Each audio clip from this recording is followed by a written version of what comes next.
प्रिया सुळे स्वतःचा भाऊ 70,000 कोटीचा घोटाळा करून जर राज्याचा उपमुख्यमंत्री अर्थमंत्री होऊ शकतो, स्वतःचा भाचा 1800 कोटीची जमीन हडप करू शकतो पुण्यामधील, आणि स्वतःच्या वडिलांनी लवासा सिटीमध्ये हजारो कोटीची संपत्ती तिथं भ्रष्टाचार केला आणि ती लवासा सिटी बंद पाडण्याचं काम केलं, त्या शरद पवारांच्या घरावर त्यांनी उपोषणाला बसले. केंद्रीय गृहमंत्री आहेत आणि भाजपचे प्रमुख नेते आहेत, आणि धनंजय मुंडे हे महायुतीमधले जे कामदार आहेत वैयक्तिक कामासाठी ते त्यांना भेटले असतील, परंतु याच्यामध्ये सुप्रिया सुळेंना आग लागण्याचं कारण आम्हाला कळलं नाही.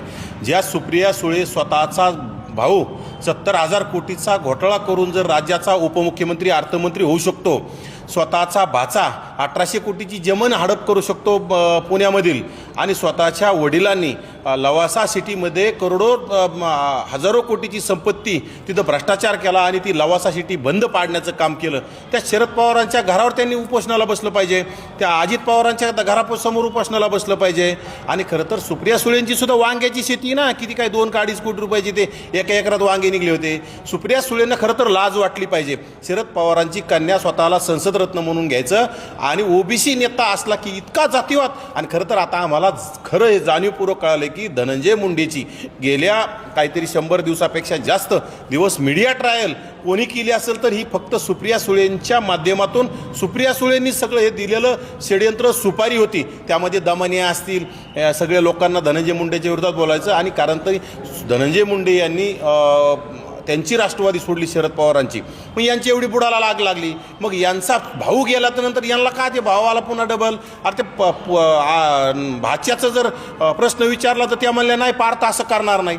म्हणजे तुमच्या घरात तुम्ही काही करायचं आणि ओबीसी नेत्यांनी जर पक्ष सोडला, तुम्हाला एवढी आग लागायला नाही पाहिजे ना.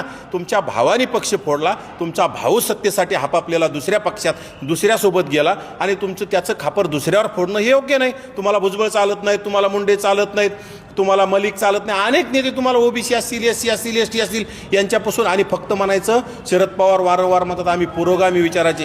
हे ढेकळं पुरोगामी विचाराचे नाहीत, हे अतिशय जातीवादी आणि महाराष्ट्राला लागलेला पवार कुटुंबीय म्हणजे कलंक आहे. यांना लाजा वाटल्या पाहिजे. हे आजपर्यंत ओबीसीचं मतं घेत आले. माझं ओबीसींना कळकळीचं सांगणं आहे, ह्या बिंडोक आणि जातीवादी लोकांना इथून पुढं बायकॉट करणं गरजेचं आहे. शरद पवारांच्या मुलीला उपोषण करण्याची वेळ येते म्हणजे ही विनाशकाले विपरीत बुद्धी यांचं संपत आलेलं आहे आणि हे संपलेले.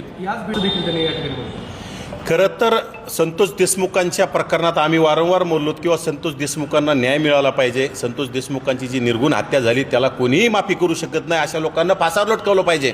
परंतु त्यामध्ये धनंजय मुंडेचा काय संबंध? उठलं की धनंजय मुंडे. आणि खरं तर मला आता क्यू यायला लागली त्या धनंजय देशमुखांच्या वक्तव्याची, कारण की जे धनंजय देशमुख आतापर्यंत मीडियाला बोलताना असं बोलायचे आणि आता असं बोलून धनंजय मुंडेला जर मंत्रिपद दिलं तर 100 वाल्मिक कराड होतील, हा काय प्रश्न आहे?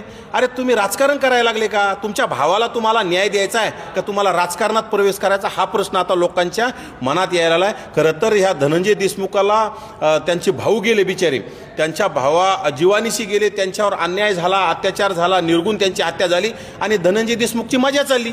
मीडियासमोर यायचं, काही बोलायचं आणि कुठंतरी याच्यावर आरोप करायचे, ओबीसी नेत्यांना मलिन करायचं. खरं तर हे बजरंग सोनवणे असतील, प्रकाश सोळंके असतील, पंडित असतील, यांनी कुठंतरी यांना स्क्रिप्ट देऊन बोलायला लावायला सुरुवात केली, आणि धनंजय देशमुखांना आता राजकारणात येण्याचे डोहाळे लागलेत, त्यांना स्वप्न पडायला लागलेत. झोपीत सुद्धा त्यांना आता त्याच्या भावाच्या हत्येचं त्यांना काय देणं घेणं राहिलेलं नाही. त्यांना फक्त आरोप करून राजकीय महत्त्वाकांक्षा वाढवण्यासाठी केलेला हा प्रयत्न आहे, बाकी काही नाही.